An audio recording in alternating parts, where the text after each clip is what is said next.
But the virus is now in the hospital. The most recent infections are in Buncombe County, Watauga County, and Harnett County. And here in the Triad, 2 people tested positive for the virus in Forsyth County. In the U.S., the CDC reports at least 85 people have died from the coronavirus, and the number of cases is now sitting at more than 4,000. Governor Roy Cooper says North Carolina is following the CDC recommendation on the size of gatherings. People are being asked to limit gatherings to no more than 50 people for the next 8 weeks. The state can only enforce the ban on events with 100 or more people. Violators could be charged with a misdemeanor. It is not clear how this would be enforced. Governor Roy Cooper is asking the Small Business Administration to grant a disaster declaration for business owners in the state. If approved, the SBA would provide disaster loans to help small businesses remain open. Some businesses are seeing losses of profits due to the coronavirus fears and social distancing as well. Folks, this afternoon, Governor Roy Cooper and the State Coronavirus Task Force will hold another briefing that's set to start at 2 p.m. and you can watch that on WXI 12 News or on our Facebook page, website, and our mobile app. It's more of the same across the country, with more extreme measures being implemented each and every day to help slow the spread of the coronavirus. Sarah Doloff shows us how the rest of the nation is handling the outbreak. From coast to coast, the week off to a surreal start.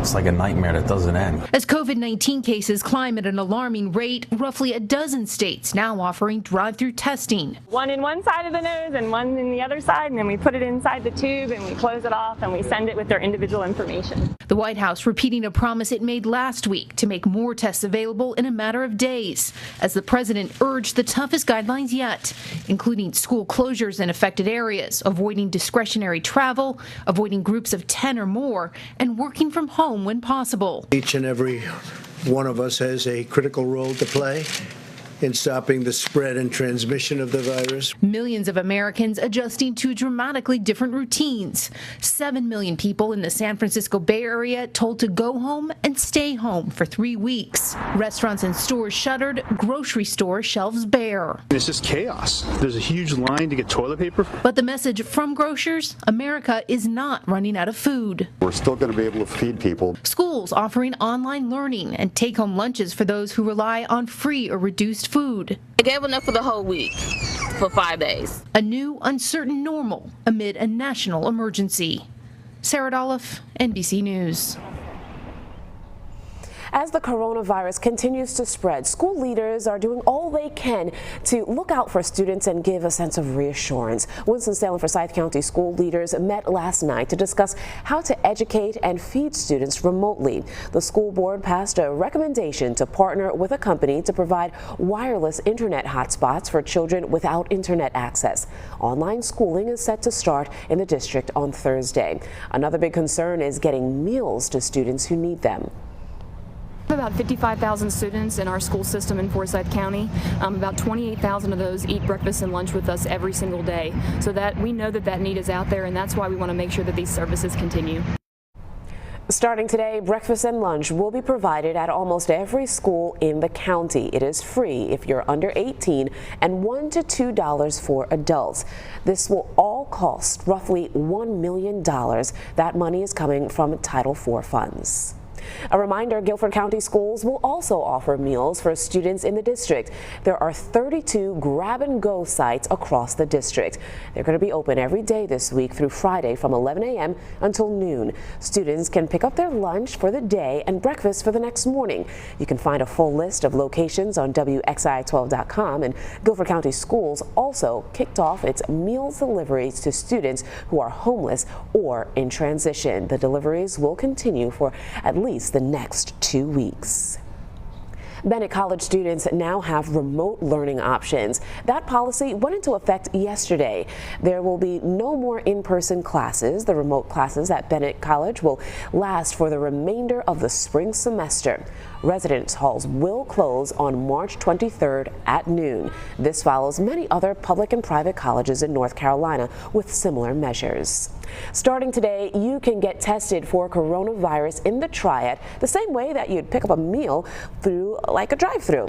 The Triad Hospital, is setting up a drive-through tent outside of the emergency department, and Bill O'Neill explains how that entire process will work. There are two ways in which you can get tested for coronavirus. One is by showing up here at the hospital. You'll be directed to a drive-through tent where you may or may not be tested depending on whether or not doctors feel that you should be. The other way is by going through your doctor and getting a referral. You'll then be sent to a separate site. Again, a drive-through site. We are directing patients with respiratory illnesses into those tents for their own good, protection of our staff, and protection of other people in our emergency departments.